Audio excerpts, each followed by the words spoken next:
Hey, salut gang, petite vidéo ici pour la correction du laboratoire numéro 1, module 1, laboratoire de révision pour NetSec, donc sécurité des réseaux. Fait que j'ai déjà configuré la partie en bleu, je vais aller configurer la partie en jaune. Première étape, on te demande de configurer les adresses IP sur les appareils. Fait que je te montre ça, je vais aller faire, je vais mettre en mode accéléré sans parler, tu vas pouvoir voir la procédure, puis après ça, on se retrouve à la prochaine étape.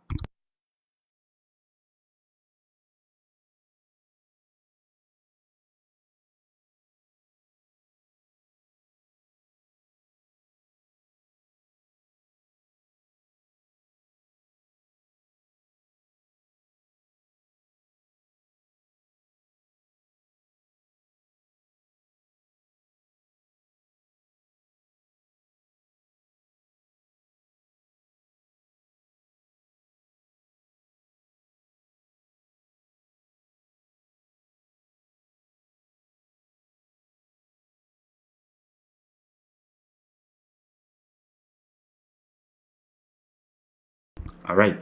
Fait que j'ai déjà fait la config des adresses sur les différents appareils. Puis là, ben, je suis rendu au DHCP. C'était pas mentionné parce que naturellement, bon, l'ISP Internet, c'était censé être dans le lab. Euh, mais on l'a fait avec Packet Tracer. Fait que tu peux voir ici, j'ai mis deux pools. Très simple. J'ai juste fait un pool pour le PC, pas pour le PC, mais pour Firewall LAN ici, qui est en mode DHCP. Donc, j'ai juste mis Sacramento 168.69.0. J'ai exclu l'adresse du firewall du ISP Internet. That's it. Pour ISP Internet, une petite chose qui est importante, c'est qu'il va falloir que tu fasses deux commandes. Okay? Si je fais show run, je vais te montrer. Il faut que tu fasses la commande, first of all, IP routing, parce que c'est un commutateur multicouche. Puis il va falloir que tu fasses aussi no switchboard quand tu vas configurer tes interfaces pour les deux réseaux. Fait que ça, pas trop compliqué. Fait que techniquement, on vient de faire les adresses IP. Là, il faut qu'on configure OSPF. Puis là, on te demande juste d'annoncer le réseau 10.10. Le chiffre que tu as choisi, 0.0, ou en tout cas tes réseaux locaux sur Firewall. La raison sur Firewall, c'est que tu vas faire du NAT ici pour les utilisateurs à l'interne, puis tu vas faire un NAT statique aussi. Donc, essentiellement, j'ai pas besoin d'annoncer à OSPF le réseau entre Firewall 1 et ISP, puis j'ai pas besoin de faire du OSPF avec ISP. Dans la vraie vie, tu ferais jamais du OSPF ou du routage dynamique avec ton fournisseur d'accès Internet parce que tu veux vraiment partager tes routes de ton réseau, de tes réseaux locaux. Avec lui, non, puis lui, veux-tu vraiment voir ça? Non. Fait non, ça finit. Fait que, je ne l'ai pas dit, logiquement, mets tes passive interface aux bons endroits. Fait que, ISP, il n'y a aucun routage statique à faire. Puis on te demande aussi de configurer une route par défaut sur Firewall qui pointe vers le routeur ISP puis la redistribuer dans OSPF. Fait que dans le fond, on fait du OSPF entre nos routeurs locaux puis le VIA. Fait qu'est-ce qu'on fait? Je vais faire ça tout de suite. Fait on va faire router OSPF 10, c'est ce qu'on te demande. Tu annonces ton réseau qu'on te mentionne sur Firewall 1 ou Firewall 2 de l'autre côté. 10.10.20.0. Puis là, ça va être un 0.0.0.7 parce que c'est un slash 29. Area 0. La vie est belle. On fait default information originate pour que notre route par défaut qu'on va créer tantôt soit partagée. Et on peut faire passive interface. Et là, dans mon cas, moi, c'est G001. Fait que passive interface G0/0/1. Comme ça, je m'assure qu'il n'y a pas de message OSPF envoyé ici. Fait que sur Firewall 1, l'OSPF est fait. Tout ce qui reste, c'est la route. Fait que IP route 0.0.0.0, on pointe à ISP. Donc, dans mon cas, c'est 192.168.69.1. That's it. Okay. Donc, ensuite de ça, on peut vérifier nos routes. Moi, j'ai déjà fait l'OSPF au complet, clin d'œil, mais tu peux voir ma route par défaut, elle est là, ça va. J'ai mes autres réseaux OSPF. Je vois une route OSPF parce que j'ai les routes déjà de Airlan 1, mais bon, on va aller sur Airlan 1. Qu'est-ce qu'on fait, lui? On va pouvoir config, router OSPF 10. On va faire un network. On annonce les deux réseaux. Donc 10.10.20.0, 0.0.0.7, 0. Et on va faire un network 10.10.10.0, 0.0.0.255, area 0. Ça va. Fait qu'on vient d'annoncer nos deux zéros, nos deux réseaux. Et on peut faire passive interface G0/0/1. Dans mon cas, pour pas envoyer le message au SPF, au réseau local. C'est juste logique. Si tu l'as pas fait, ça va-tu marcher? Ben oui, mais tu veux-tu vraiment faire ça? Pense-y. Fait que ça, c'est fait. La vie est belle. Fait que là, tout est fait. Fait que, on peut aller vérifier que tout fonctionne. Fait que si tu regardes ici, si je fais Show IP Route, je peux voir ma route par défaut qui a été redistribuée sur mon routeur Firewall 1, do Show IP Route. Je devrais voir ma route par défaut statique. Puis, je devrais voir la route vers le réseau local. Fait que ça, l'OSPF, là, ça ne devrait pas trop avoir été sorcier, mais c'est assez qu'il fallait faire. Prochaine étape, on dit créer, configurer sur le routeur Firewall NAT du NAT dynamique avec surcharge PAT et permettre une liste d'accès à tous les réseaux locaux d'accès Internet. On dit une OCM standard nommé ou numéroté, puis permettre juste le LAN à l'intérieur. Fait que super simple. Regarde, on va commencer par l'ACL, là, vu que c'est ce qu'on nous demande. Fait que le LAN à l'intérieur, si on commence par ce IP Access List Standard, je vais l'appeler 1. Et là, on va juste faire remark ACL pour Internet, pour NAT. NAT, permit, LAN. Pas de genre. Ça, permit 10.10.10.0. Et là, on peut faire le wildcard 0.0.0.255. That's it. Comme ça, on permet 10.10.10.0/24. On peut faire un deny any. Comme ça, il est explicitement à la fin, pas implicite. Puis quand on regarde notre ACL, si on fait do show access list, ben on va le voir. Fait que s'il y a des hits, on va le voir. Fait que s'il y a quelqu'un qui essaie de passer au travers, si tu ne mets pas ton deny explicite, il est implicite puis tu ne le vois pas dans les stats quand tu fais le do show ou show access list. Fait que c'est un petit détail. Mais j'ai fait l'ACL. Et là, pour le NAT, tout ce qu'il nous reste à faire, ben, il faut qu'on aille spécifier les interfaces inside puis outside sur Firewall 1. Fait que inside, c'est G00, outside, c'est G001. Fait que l'interface G000. Je veux juste me rappeler, oui, inside. Ça va être IP NAT inside. Après ça, on va faire G001, IP NAT outside. Fait que ça, c'est vraiment pas trop compliqué, c'est vraiment con même. Fait que là, je spécifie c'est qui l'inside, c'est qui l'outside. J'ai mon ACL, il me reste juste à faire mon statement, mon annonce ou ma règle NAT. Fait que ce que je fais, exit.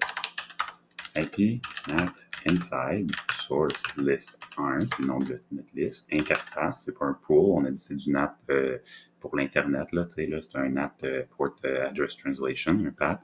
Fait interface G0/0/1. On va juste faire sûr que je suis pas fou, c'est bien ça, G001. Puis là, on rajoute le mot-clé overload. That's it, c'est juste ça que tu as à faire.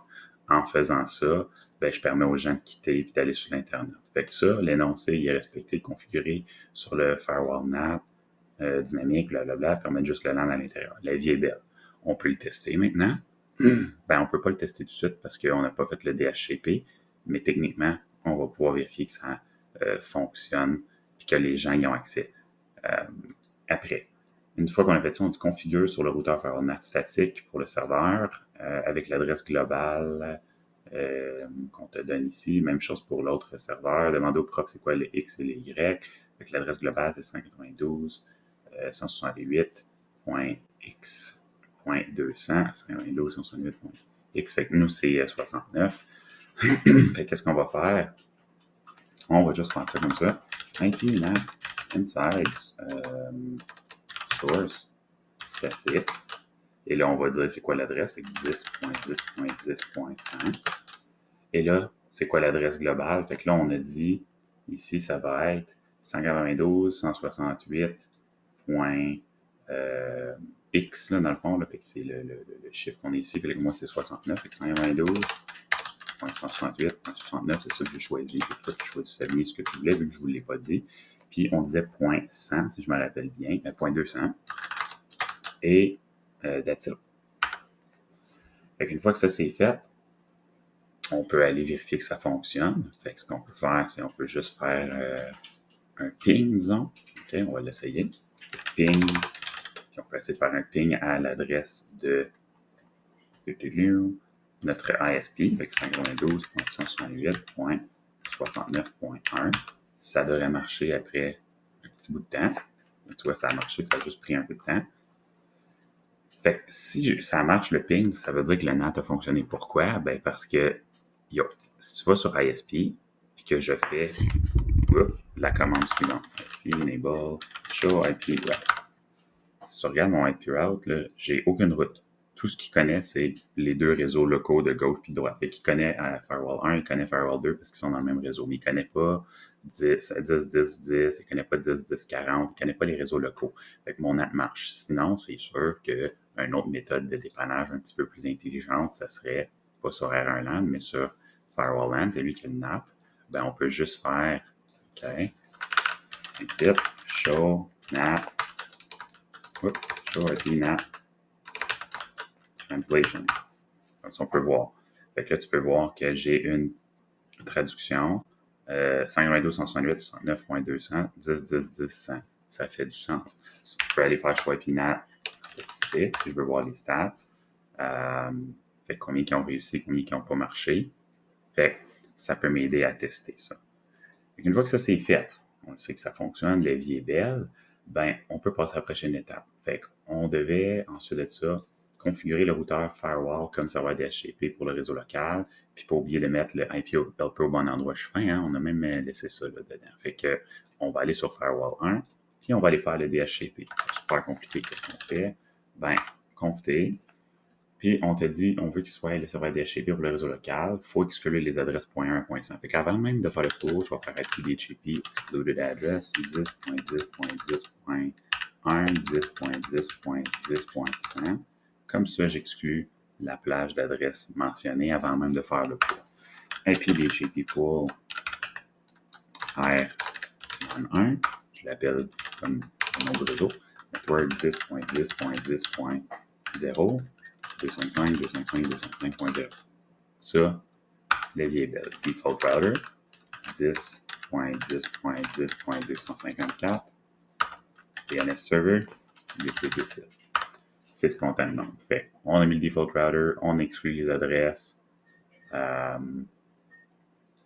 Puis, c'est ça. Par contre, il y a une affaire qu'on n'a pas dit, c'est l'adresse de RLAN 1, si tu regardes. OK? Show IP interface brief. Son adresse, c'est 10.10.10.254. Je ne l'ai pas dit, mais il faut que tu l'exclues aussi logiquement. Hein?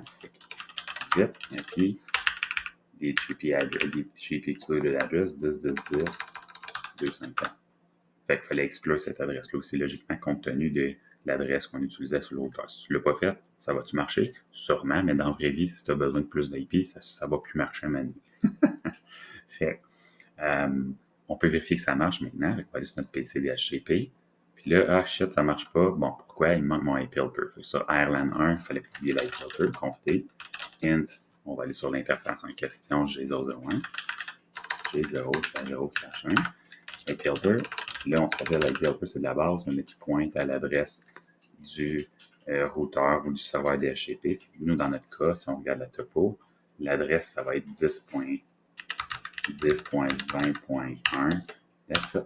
Puis tu mets le IP helper sur l'interface qui dessert les clients DHCP ou l'interface qui fait partie du réseau local où est-ce que les requêtes DHCP sont. Dis-toi, les requêtes DHCP sont dans le réseau local ici.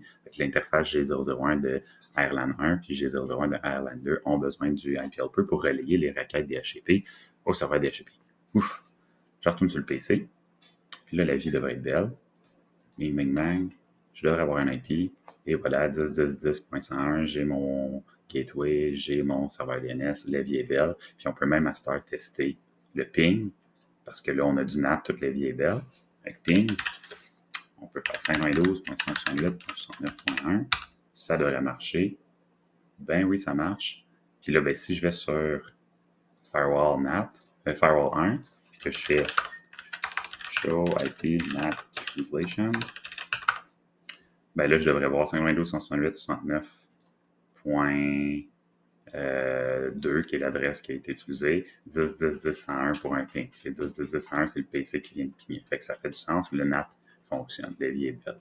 Fait que là, une fois qu'on a fait ça, on dit configurer SSH sur le routeur firewall puis activer la journalisation. On va aller faire ça super rapidement, c'est vraiment pas sorcier, c'est vraiment facile. Mais configurer le SSH sur Firewall LAN 1. Fait que si tu te rappelles les configs, on va aller faire config, IP, domain name, cisco.com. Il faut qu'on aille un mot de passe enable secret. Cisco. Il faut qu'on aille un username password. Fait que username Cisco. Password Cisco. Et après ça, il faut qu'on aille configurer SSH puis qu'on crée la clé de chiffrement. Fait qu'on commence par la clé. Crypto key, generate, RSA, general keys, modulus 2024, 2048, peu importe. Pour le lab, en vraie vie, on prendra au moins 2048 logiquement. Ensuite de ça, qu'est-ce qu'on va faire? Line VTY, 0 à 15, si on veut. Ensuite de ça, on va faire transport input SSH, login local. Puis, on a-tu besoin de faire d'autres choses? Je ne pense pas. On a juste à aller faire IP SSH version 2. Version 2, pas version rien. Et là, on peut l'essayer. La vie devrait être belle, ça devrait fonctionner. Fait qu'on va aller sur notre PC DHCP. On va aller sur SSH. Puis on va mettre l'IP. Fait que l'IP de Firewall 1, c'est 10.10.20.1. Username Cisco. Ça devrait fonctionner. Connect. Password Cisco. Enable. Cisco. Ça va. Si je suis dans le firewall, je peux faire show IP SSH. Show SSH. Je vais voir les connexions en cours. Je peux voir que j'ai une connexion qui est en cours, entrante, sortante. Ça va, ça fait du sens. Qu'est-ce qu'il nous reste à faire? La seule autre affaire que moi j'aurais faite personnellement, je ne l'ai pas écrit, c'est ça ici, banner, message of the day. Là, tu peux mettre get off my lawn. C'est un message pour dire sortez de là. Bon, donc là j'ai ma bannière, j'ai mon SSH. Puis la dernière étape, c'est configurer la journalisation sur le firewall vers les serveurs respectifs. Tu peux le faire vers les deux si tu veux, mais tu pourrais en fait. Fait que, qu'est-ce que je fais? Tout ce que j'ai à faire, c'est logging on, logging host, et là, je vais mettre l'IP 10.10.10.100 et logging trap 10, logging trap debug. C'est juste debug que tu peux utiliser dans les équipements Packet Tracer. Puis, si je veux faire le logging vers l'autre IP, bien, tout ce que j'aurai à faire, c'est logging host, une deuxième ligne, puis là, je mettrais l'adresse NAT, fait que ça serait 192.16. Moi, c'était 69.200. Fait que là, il va envoyer sur deux endroits. Si je fais do show, run, pipe, do, tu vas voir, j'ai deux lignes logging. Fait que j'en ai une pour le serveur local, une pour le serveur distant. Si tu l'as fait de même, si tu l'as juste envoyé vers le serveur respectif, c'est bien correct aussi. Fait que là, pour le tester, qu'est-ce que tu peux faire? Tu peux faire bien des tests. Là. Il y en a bien des manières que tu peux tester, mais tu vas aller sur le serveur, tu vas aller sur syslog, ouais, tu vas dans le service, syslog, tu vas t'assurer qu'il est en on, et là, ben, tu peux aller sur sur ton firewall, juste soit faire shutdown, no shut à quelque part, fait qu'on interface LO 0, mettons. Là, tu fais no shut, shut, après tu fais no, interface LO 0, mettons. Fait que tu fais différentes manipulations. Puis là, si tu reviens dans syslog, tu vas voir que ben, ça marche, Colin, tu as reçu des messages de ton firewall. Fait que c'est vraiment pas compliqué. Fais tes pings, assure-toi que ça fonctionne. Là, on te demande de faire, bon, show IP route, show IP interface brief, faire tes pings. Le ping 8888, ça ne marchera pas, mais tu peux faire ping vers le ISP. Puis techniquement, tu peux faire ping entre les serveurs DHCP, les serveurs syslog.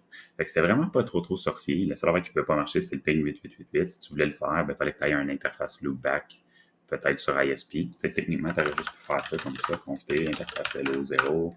Là, tu fais no shut, IP address 8.8.8.8, 255.255.255.255. Puis, that's it. Techniquement, ça aurait marché parce que ils ont toute une route par défaut vers les ISP. Fait que là, si je retourne ici puis que je fais desktop, bing, on ferme ça. Oui. Puis que je fais ping 8.8.8.8, ça marche. Fait que techniquement, c'était juste ça que tu aurais dû faire pour que ton ping 8888 marche, c'est-à-dire créer un loopback sur le ISP, comme ça, on simule que 8888 existe. Fait que that's it, gang. S'il y a des questions, faites-moi signe, sinon, ben, on se retrouve dans une autre vidéo. Salut, là.